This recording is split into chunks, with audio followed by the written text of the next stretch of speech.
Apa kau mendengar seruan hatiku? Tak pernah kau lepaskan dari kasihmu. Lewat lembah kelam kau temani aku. Rohmu bekerja selalu untuk kebaikanku.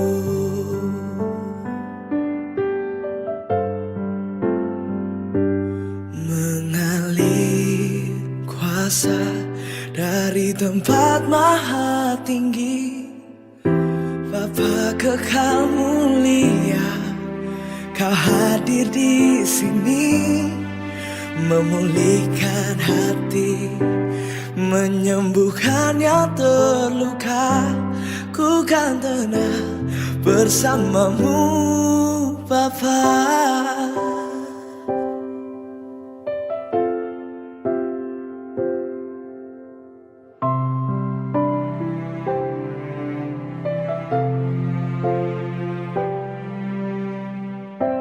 Lewat lembah kelam kau temani aku. Rohmu bekerja selalu untuk kebaikanku.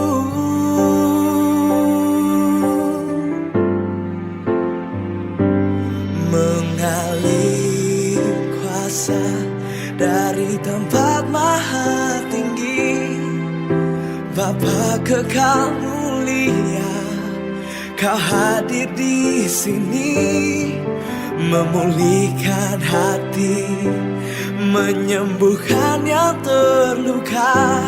Ku kan tenang bersamamu, Bapa. Mengalir kuasa dari tempat maha tinggi, Bapa kekal mulia, kau hadir di sini, memulihkan hati, menyembuhkan yang terluka. Ku kan tenang bersamamu, Bapa.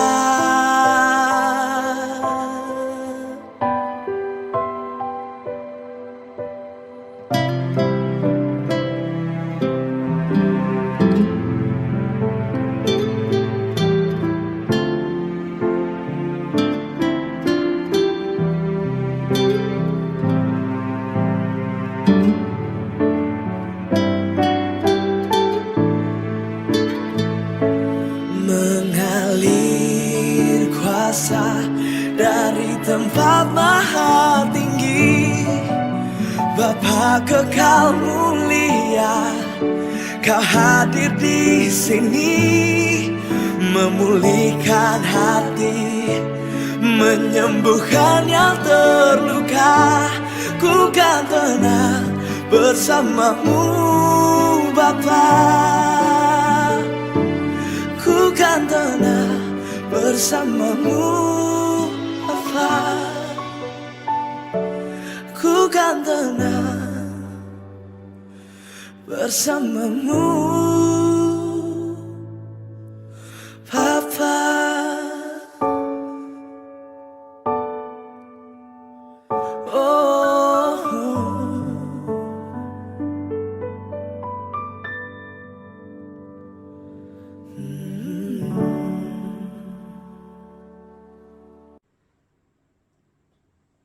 Shalom, selamat pagi jemaat yang saya kasih dalam Tuhan Yesus Kristus. Kita sangat bersyukur kepada Tuhan karena kita dapat mengadakan ibadah kita pada pagi hari ini, walaupun orang kata di alam maya kita akan bertemu, tapi kita sangat percaya bahwa Tuhan akan hadir dan Tuhan akan memberkati ibadah kita dan juga pemberitaan firman Tuhan pada pagi hari ini. Kita doakan supaya Tuhan akan memberkati pemberitaan firman Tuhan pada pagi hari ini. Kita berdoa dulu. Bapa kami dalam kerajaan surga, Allah kami dalam Yesus Kristus, sebentar kami akan belajar firman Tuhan. Mohon belas kasihan Tuhan supaya Engkau memberkati kami, beri kepada hamba-Mu hikmat dan marifat untuk menyampaikan firman-Mu, dan berdoa bagi pendengar firman Tuhan akan diberkati lewat firman Tuhan ini. Terima kasih Bapa, berkati pemberitaan firman Tuhan dan berkati ibadah ini bagi kemuliaan nama-Mu. Dalam nama Tuhan Yesus Kristus kami mengucap syukur. Amin. Jemaat kekasih yang saya hormati dalam Yesus Kristus, pada pagi hari ini kita akan berbicara tentang satu topik, yaitu kedatangan Tuhan Yesus yang kedua kali adalah satu kepastian yang pasti akan terjadi dan tidak akan dibatalkan. Dan itu yang dikatakan oleh firman Tuhan. Mari kita lihat teks yang kita sediakan pada pagi hari ini, yaitu di dalam Matius bab yang ke-24 ayat yang ke-46 sampai 51. Demikian firman Tuhan. Berbahagialah hamba yang didapati tuannya melakukan tugasnya ketika tuannya itu datang. Aku berkata kepadamu, sesungguhnya tuannya itu akan mengangkat dia menjadi pengawas segala miliknya. Akan tetapi apabila hamba itu jahat dan berkata dalam hatinya, Tuanku tidak datang-datang, lalu ia mulai memukul hamba-hamba lain dan makan minum bersama-sama pemabuk, maka hamba Tuhan itu akan datang pada hari yang tidak disangkakannya dan pada saat yang tidak diketahuinya, dan akan membunuh dia dan membuat dia senasib dengan orang-orang munafik. Di sanalah akan terdapat ratapan dan kertakan gigi. Nah, saudara yang dikasihi oleh Tuhan, sesuai dengan teks kita pada pagi hari ini berbicara satu perumpamaan yang diberi oleh Tuhan terhadap tentang kedatangan Tuhan Yesus yang kedua kali sebagai Tuhan atau sebagai Raja yang telah mempercayakan kepada kita tentang hal keselamatan. Dan saudara yang dikasihi Tuhan, nah kalau agama-agama lain mengakui kedatangan Tuhan Yesus yang kedua kali pada akhir zaman sebagai hakim yang adil dan sebagai orang yang berkuasa di dunia di akhirat juga, dan kita lebih-lebih lagi kita orang Kristen yang sudah percaya kepada Tuhan pasti akan tahu rahasia ini. Dan kita bersyukur karena Alkitab kita yang telah menyatakannya dan juga memberitahu kepada kita apa yang bakal terjadi. Namun celakalah banyak orang di antara orang Kristen berkata, kami tahu ia akan datang, tetapi kami yakin hari besar itu masih sangat jauh. Buktinya sejak zaman perjanjian baru pun orang sudah mengatakan dan mewartakannya kedatangan Tuhan Yesus, tetapi bila itu dikatakan menurut ada sebagai segelintir orang Kristen, Yesus sendiri tidak mengetahui saat kedatangannya. Dan apakah tak mungkin Allah telah membatalkan kedatangan Yesus dan membiarkan kehidupan di dunia ini berlangsung seperti apanya ada? Mari kita bahasnya bersama-sama. Dan saudara yang dikasihi Tuhan, memang ada teks yang mengatakan bahwa mereka tidak tahu harinya dan Anak pun tidak tahu. Itu berbicara kemanusiaan Tuhan Yesus, tetapi keilahian Tuhan Yesus, Tuhan yaitu Yesus adalah Tuhan, ya pasti akan tahu. Jadi untuk itu saudara yang dikasihi Tuhan, di sini Tuhan Yesus memberi satu perumpamaan kepada kita tentang bagaimana kita menantikan Tuhan yang telah mempercayakan kepada kita tentang keselamatan itu. Jadi saudara yang dikasihi Tuhan, mari kita semak dan perbahasan di bawah ini. Poin yang pertama, Tuhan menundakan tetapi tidak membatalkan kedatangannya yang kedua kali.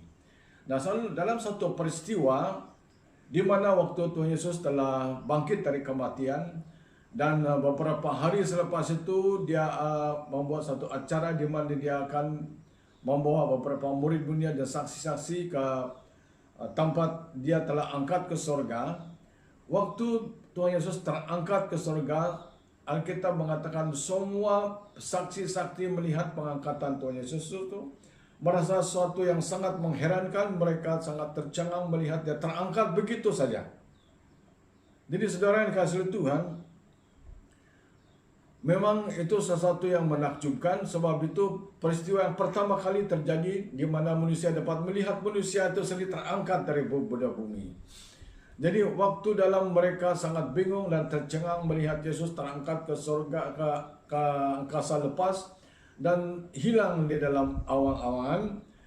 Tiba-tiba seorang malaikat mengatakan seperti ini, "Hai kamu orang yang apa yang kamu lihat itu, bahwa Yesus yang kamu lihat naik ke surga itu pasti akan datang lagi seperti mana kamu lihat dia sekarang ini," kata malaikat itu. Jadi ini malaikat itu sudah memberitahu pertama kali bahwa pasti Yesus Kristus datang. Saudara percaya, tidak percaya, setuju, tidak setuju, mau dan tidak mau, pasti Yesus Kristus akan datang suatu kali nanti. Jadi itu sebabnya firman Tuhan memberitahu kepada kita. Mari kita terus dengan perbahasan ini. Tuhan menundakan tapi tidak membatalkan kedatangannya yang kembali yang kedua kali. Nah, mari kita lihat teks seterusnya, yaitu dalam 2 Petrus bab yang ketiga. 2 Petrus bab yang ketiga ayat yang keempat dan yang kelima. Demikian firman Tuhan. Inilah yang ideologi orang Kristen yang saya katakan orang Kristen yang sangat malang dan paling celaka, sebab mereka pikir bahwa pas Tuhan Yesus tidak akan datang. Sekali lagi saya katakan kepada kita, Yesus pasti akan datang. Kau mau percaya, kau tidak percaya, mau tidak mau, setuju tidak setuju, pasti Tuhan Yesus datang. Demikian firman Tuhan. Kata mereka, di manakah janji tentang kedatangannya itu? Sebab sejak bapak leluhur kita meninggal, segala sesuatu tetap seperti semula pada waktu dunia diciptakan. Mereka sengaja tidak mau tahu. Nah, kalimat dalam ayat yang kelima ini, ini, mereka sengaja tidak tahu. Bukan tidak tahu, mereka sengaja tidak tahu. Ini yang paling celaka. Inilah manusia yang paling malang dalam dunia ini, bahwa mereka sudah tahu sebenarnya tapi sengaja tidak tahu. Jadi Bapak Ibu Saudara yang dikasihi Tuhan, sebenarnya Tuhan itu sabar. Kalau dia keadaan itu seperti yang dikatakan dalam ayat yang keempat ini, itu supaya kita sampai kepada tahap pertobatan. Tuhan mau supaya semua manusia sampai kepada pertobatan dan diselamatkan. Sebab hukum neraka itu bukan untuk manusia. Alkitab jelas mengatakan neraka itu bukan diciptakan oleh Tuhan Allah untuk manusia, tapi untuk iblis dan malaikat-malaikat pengikut-pengikut iblis itu. Itu sebabnya Tuhan mau supaya memberi kita masa yang panjang supaya kita dapat sampai kepada tahap pertobatan. Mari kita lihat contoh yang telah terjadi pada zaman Nuh. Bahwa zaman Nuh itu waktu air bah terjadi, pemberitaan tentang keselamatan air bah itu sudah diberitakan kepada manusia di sekeliling tempat Nuh. Tapi mereka mengatakan Nuh itu adalah orang yang gila, orang yang bodoh, membuat satu beterah di atas gunung, mana mungkin ada air sampai di situ. Nah, mereka pikir sesuatu yang logik supaya mereka percaya bahwa hukuman itu pasti ada. Tapi kita lihat di sini, kita bersyukur karena Alkitab banyak bukti memberitahu kepada kita bahwa Yesus Kristus akan datang kedua kali. Nah, kita lihat seterusnya 1 Petrus bab yang ke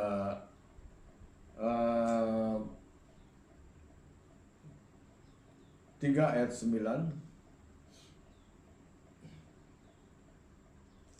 untuk kita menyiapkan diri kita. Tuhan Yesus mau supaya hidup kita berubah dan menjadi orang yang baik, yang mematuhi perintah firman Tuhan dan mengasihi sesama kita dan juga menghormati Tuhan, mengasihi Tuhan.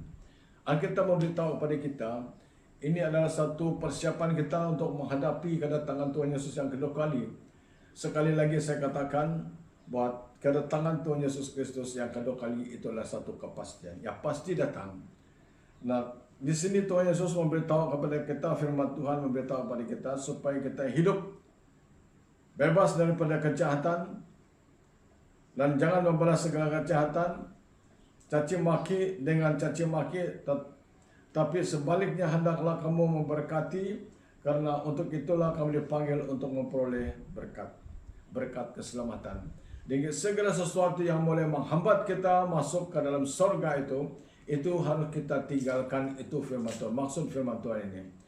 Jadi Bapak Ibu Saudara yang dikasihi Tuhan, untuk mempersiapkan diri kita untuk menanti kedatangan Tuhan Yesus yang kedua kali ini, Tuhan Yesus memberitahu kita beberapa solusi yang harus kita lakukan untuk berhadapan dengan keadaan seperti ini. Dan dalam kita lihat juga dalam Kisah Para Rasul bab yang ke-13,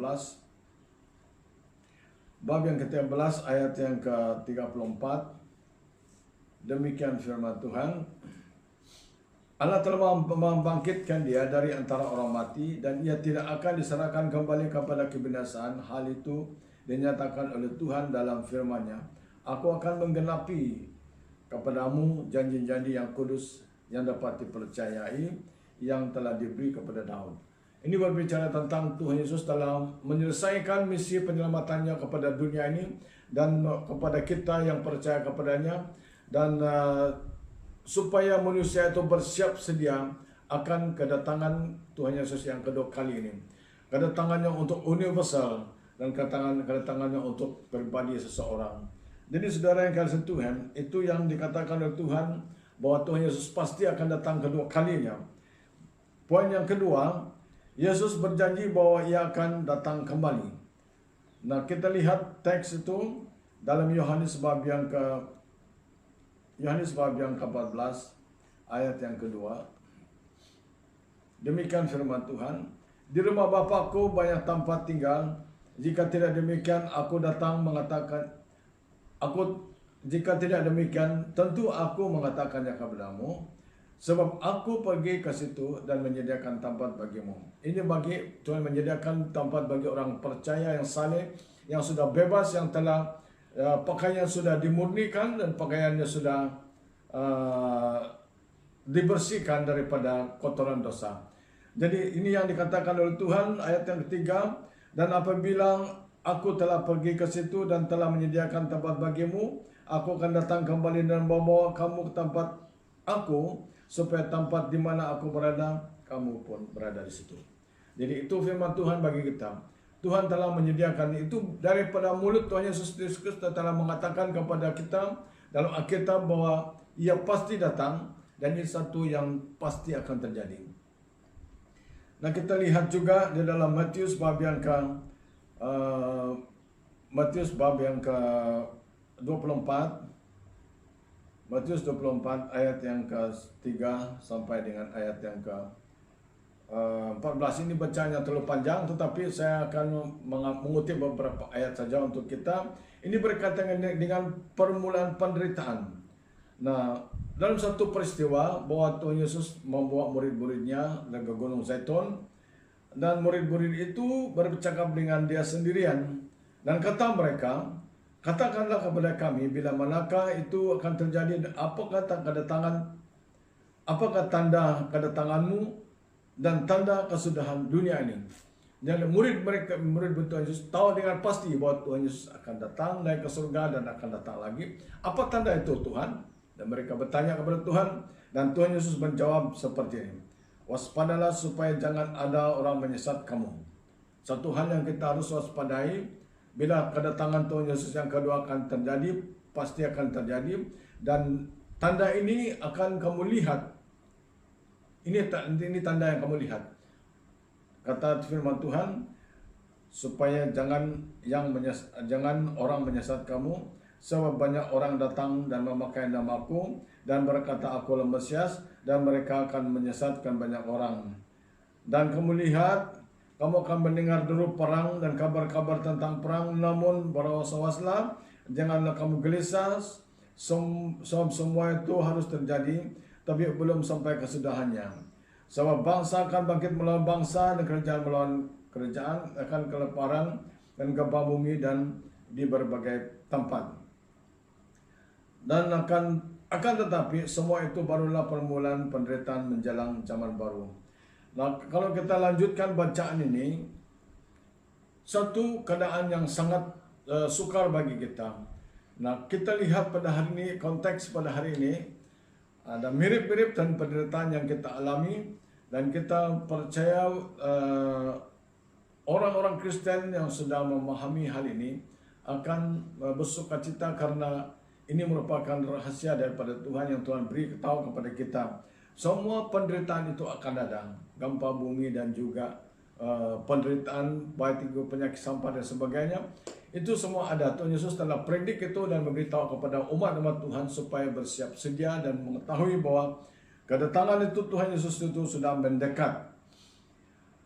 Pada waktu itu kamu akan diserahkan supaya disiksa dan kamu akan dibunuh dan dibenci semua bangsa oleh kerana namaku, dan banyak orang yang murtad, mereka saling menyerah dan saling membenci.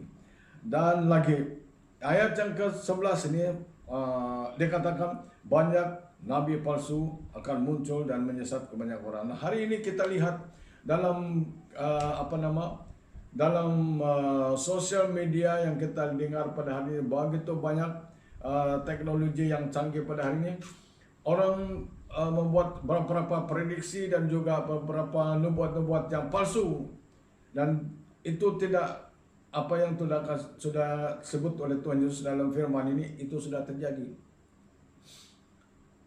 Saya masih ingat satu orang yang berprediksi atau bernubuat bahwa minggu yang lalu itu pasti ada gelap 3 hari, kata mereka. Itu semua palsu dan kita lihat ini sudah terjadi dekat sekali. Jadi itu yang dikatakan oleh firman Tuhan pasti ikut terjadi. Dan dia katakan di sini mereka adalah palsu, mereka nabi palsu muncul menyesatkan banyak orang, dan karena banyak bertambahnya kedurhakaan maka kasih kebanyakan orang terhadap menjadi dingin. Tapi ini yang kita lihat ini, tapi orang yang bertahan sampai pada kesudahan akan selamat.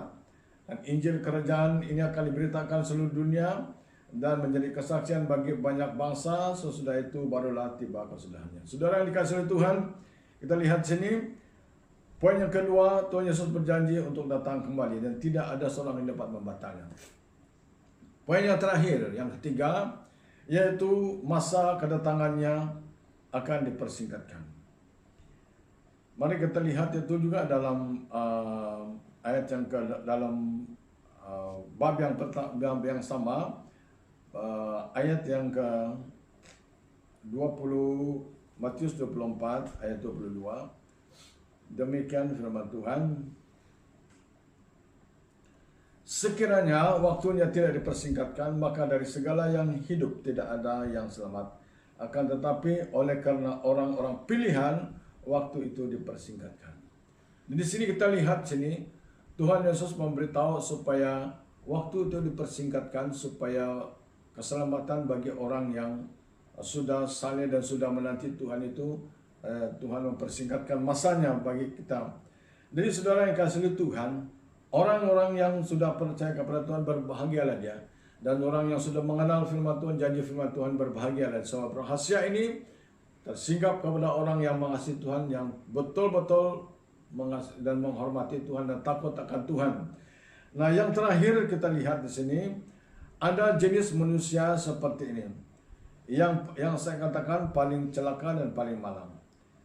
Alkitab mengatakan di dalam Kisah Para Rasul bab yang pertama ayat 17, demikian firman Tuhan. Dulu ia termasuk bilangan kami dan mengambil bagian di dalam pelayanan. Ini berbicara tentang Yudas Iskariot. Yudas Iskariot ini semua kita tahu bahwa dia adalah salah satu daripada murid Tuhan yang telah dipilih oleh Tuhan, yang sudah kenal Tuhan, yang telah ikut pelayanan Tuhan, bahkan tidur bersama dengan Tuhan dan makan bersama dengan Tuhan. Lebih lagi daripada bawa peluh Tuhan Yesus sendiri pun dia tahu, tetapi dia tidak percaya.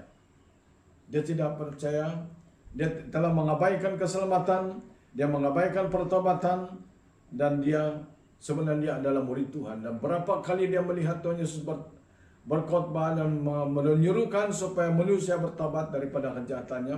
Tapi ini Yudas, seorang murid Tuhan Yesus, telah mengabaikannya dan dia mati binasa.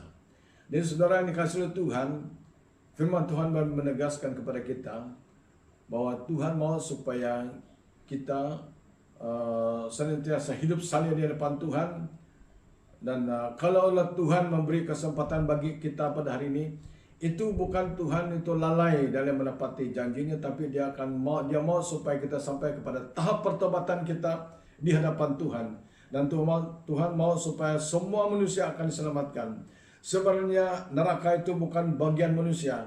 Tidak pernah Alkitab menyebut bahwa neraka itu milik manusia, tetapi itu milik iblis, setan-setan yang telah memberontak dan melawan Tuhan. Tetapi kalaulah manusia tidak sampai kepada tahap pertobatan, bagian dia sama juga. Jadi untuk itu saudara yang dikasihi Tuhan, Bapak Ibu yang saya kasih dan dikasihi Tuhan, pada pagi hari ini kita bersyukur kepada Tuhan karena firman Tuhan memberitahu kepada kita rahasia bahwa Tuhan pasti akan datang, setuju tidak setuju, mau tidak mau, suka tidak suka, Yesus Kristus pasti datang. Kedatangan Tuhan Yesus itu satu kepastian. Mari kita berdoa. Kami mengucap syukur kepada Tuhan atas kebaikan-Mu, kasih setia-Mu. Firman-Mu yang telah kami dengar bersama, Engkau memberkati semua pendengar firman Tuhan pada pagi hari ini. Terima kasih Bapa, dalam nama Tuhan Yesus Kristus kami mengucap syukur. Amin. Terima kasih, Tuhan berkati.